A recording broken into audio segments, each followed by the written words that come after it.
Mga kwento na lagi.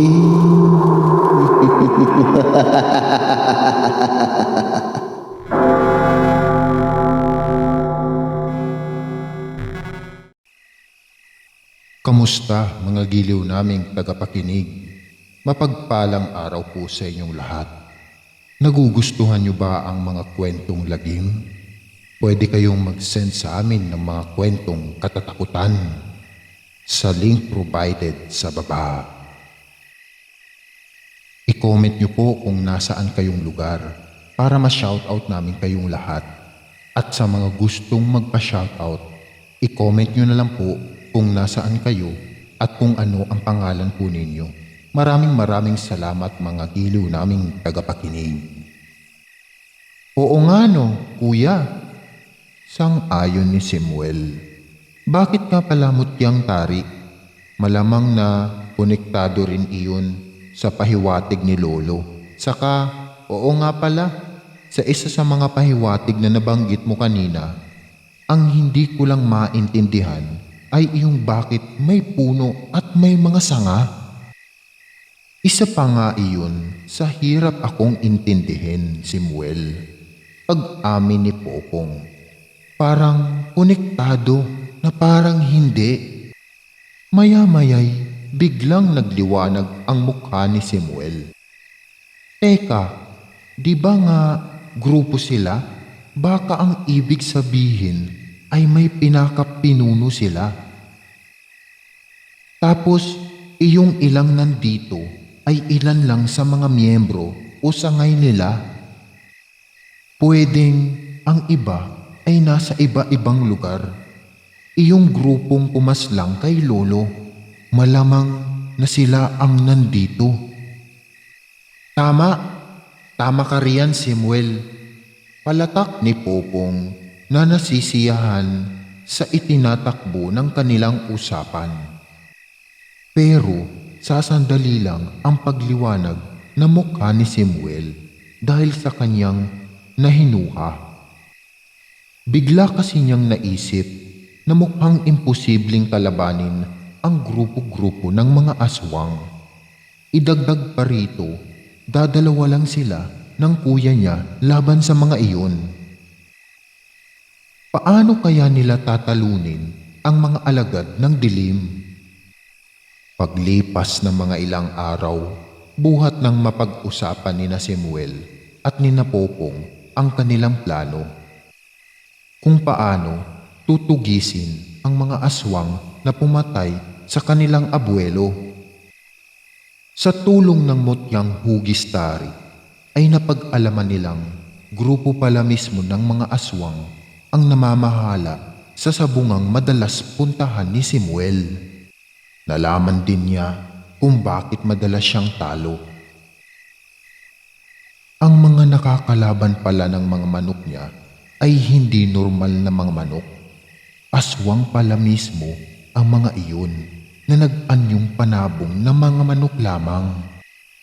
Simula rin nang malaman nila ang lihim na operasyon ng mga aswang na iyo'y nagsimula ring magkawalaan ang ilang mananabong, partikular na ang mga nananalo.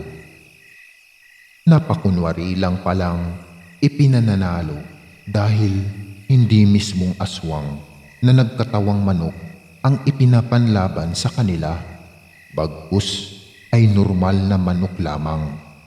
Isang taktika lang iyon para hindi manghinala ang mga tao. Nagsimula na sa kanilang aktwal na pambibiktima ng mga tao ang mga aswang na iyon, kuya. Wika nga minsan ni Samuel sa kapatid.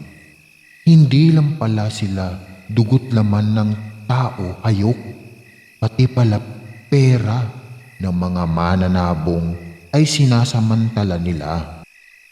Pinagsama na nila ang pagkakamal ng salapi at pag-ahasik ng lagim. Kailangan na nating kumilos kaagad, kuya, bago pa man dumami ang kanilang magiging mga biktima. Pero may malaki tayong problema, Samuel.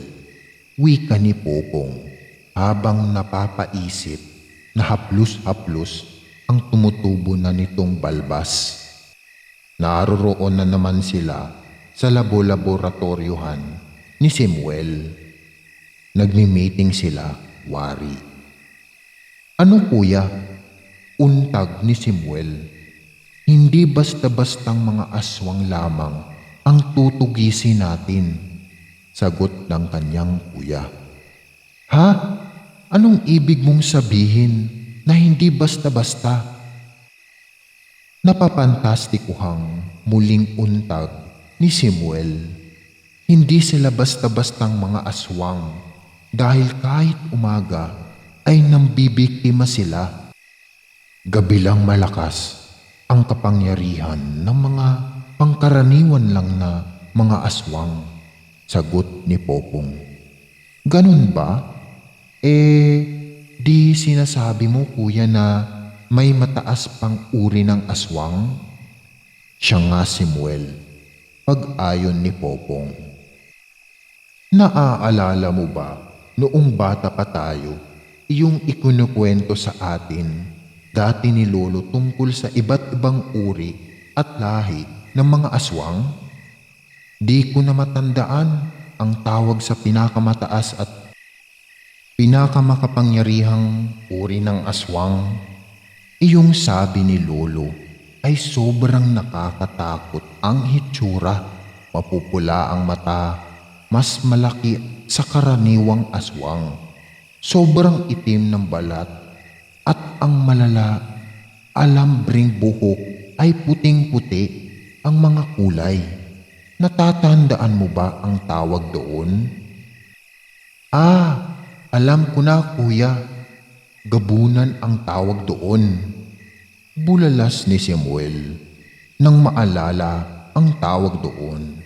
Naku, ang magiging laban natin sa mga aswang na gabunan, wala tayong panama sa mga iyon kuya. Sing bilis ng kidlat, kumilos ang mga iyon. Nahing takotang realisasyon pa ni Samuel, magtiwala tayo sa hangad na paghihiganti ni Lolo Distor. Samuel, tandaan mo, isinalin niya sa atin ang mga taglay niyang anting-anting. Nasa iyo ang mutya. Binigyan niya ako ng kakayahang bumasa ng nakaraan.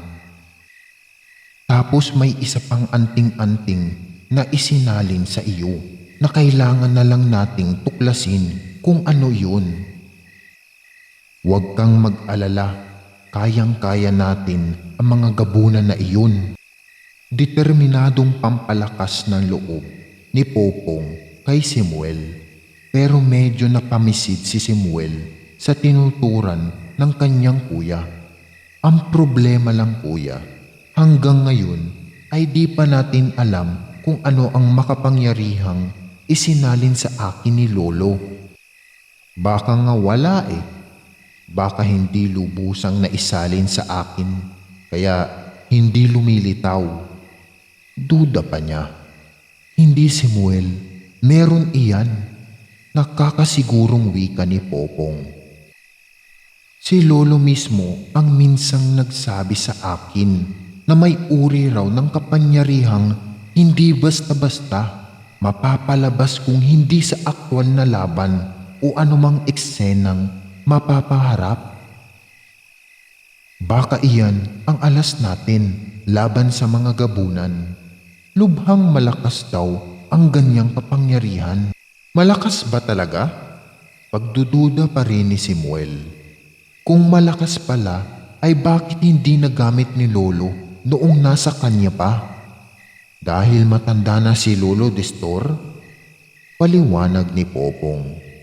Wala ka bang natatandaan sa mga ikunikwento niya sa atin dati? Di ba nga may sinasabi siyang ang malakas na kapangyarihan ay nangangailangan din ng mga bata. Mga bata pa at malakas ding pangangatawan. Sa tanda na ni Lolo, sa tingin mo magagamit pa niya iyon? Hindi nakasagot si Samuel. Tama nga naman ang kanyang kuya. Wala sa loob na napagbuntong hininga siya. Paano'y nababahala siya sa mga nagaganap. Hindi niya alam kung ano ang mga mangyayaring sakaling aktwal na silang mapalaban sa mga gabunan. Lingid sa kaalaman ng magkapatid na si Muel at Popong habang nagmi-meeting sila sa loob ng laboratoryuhan ay naulinigan pala ng may bahay ni Samuel ang lahat. Dali-dali itong pumuslit sa silid nilang mag-asawa para hanapin ang tinutukoy ng magkapatid na mutyang batong tarik na natatandaan itong minsay lihim na ibinulsa ni Samuel. Sa suot na puruntong, minsang umuwi itong talunan galing sa bungan. Kailangan kong mahanap ang mutyang iyon. Nakakabahalang bulong sa sarili ni Lenida. Kung hindi manganganib ang mga magulang ko't mga kapatid na hindi dapat madamay. Hinalungkat ni Lenida ang mga gamit ni Samuel. Lahat ng sulok na pwedeng pagtaguan ng asawa ng batong mutya ay sinuyod nito. Saan kaya't itinago ni Samuel ang batong iyon? Desperado ng reklamo ni Lenida sa sarili. Ano ang gagawin ko kapag hindi ko nahanap iyon? Panahon na ba para aminin ko kay Samuel ang pinakatago-tago kong lihim? Baka madamay ang mga anak namin. Paanong paliwanag ang gagawin ko? Dahil sa kinahinat ng sitwasyon, ay napahagulgol na lamang si Lenida. Isang malagim na sagupaan sa pagitan ng mga gabudnan at ng mga antingerong niyang asawa at bayaw ang nakatakdang maganap. Nakikita na rin niya ang sarili at ang kanyang mga anak na mauuwi sa kanilang madugong wakas. Kinagabihan ay nabulabog ang pamamahay ni Samuel. Isang maitim na nilalang na may puting-puting buhaghag na buhok ang nakapasok.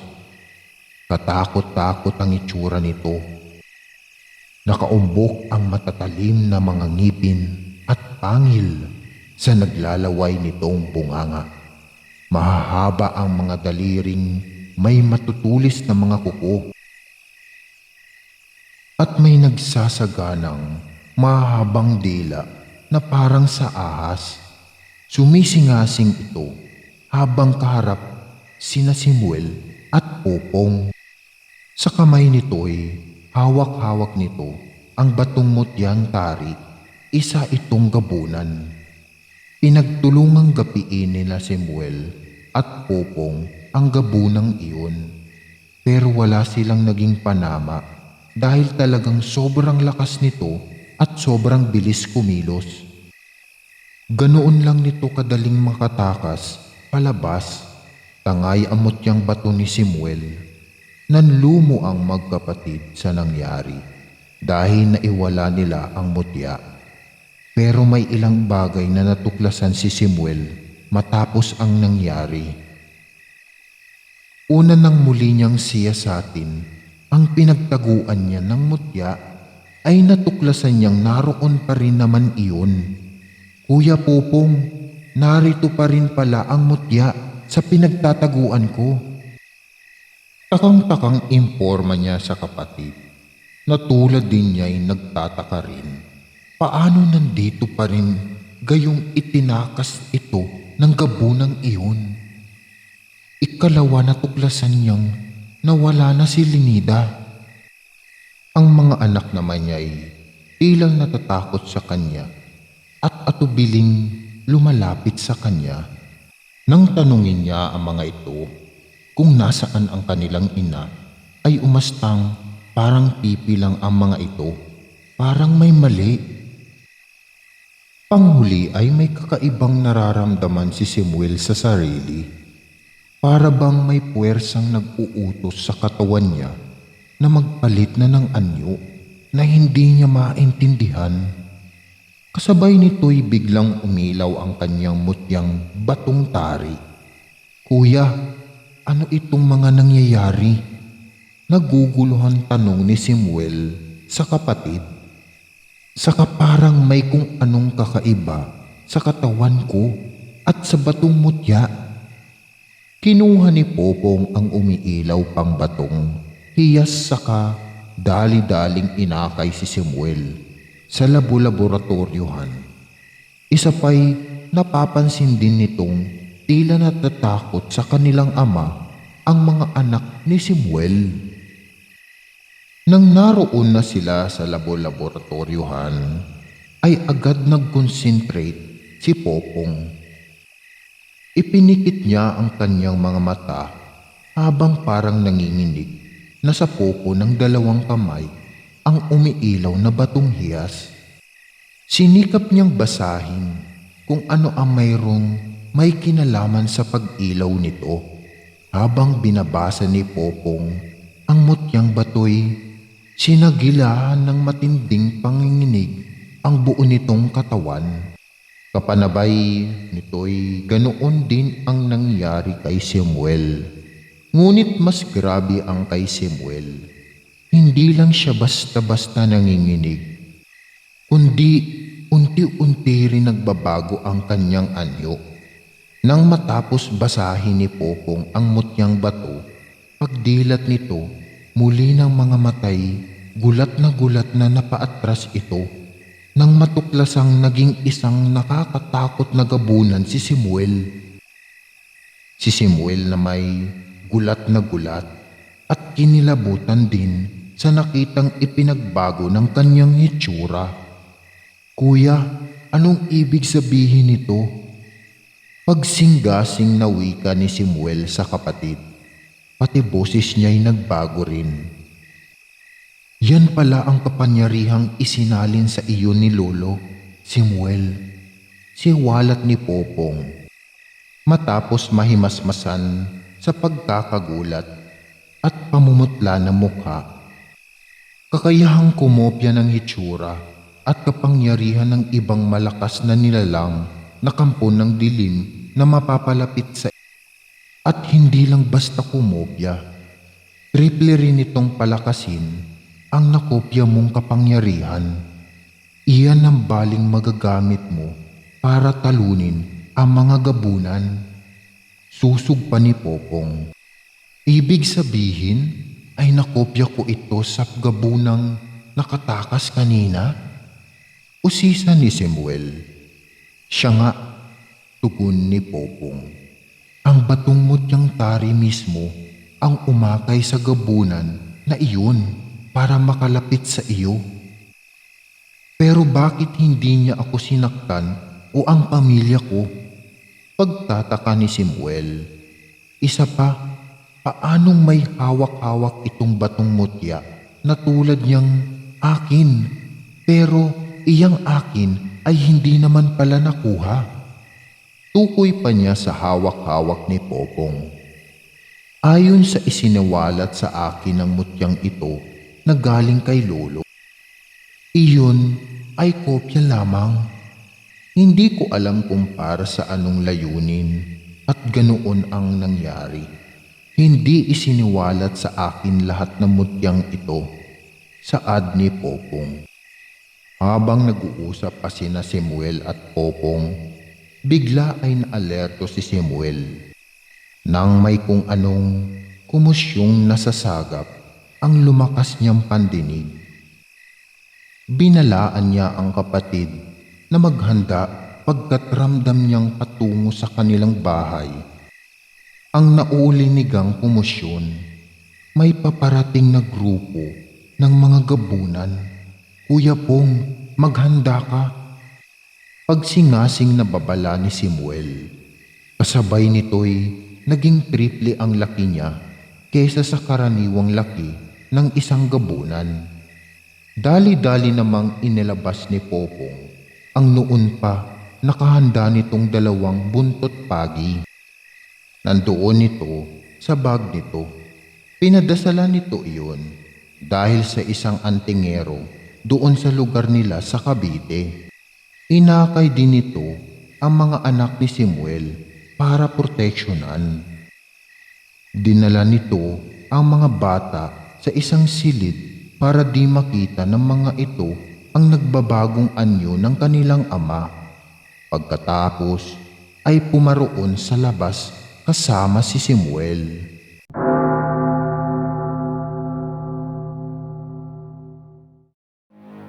Maraming salamat mga giliw naming tagapakinig.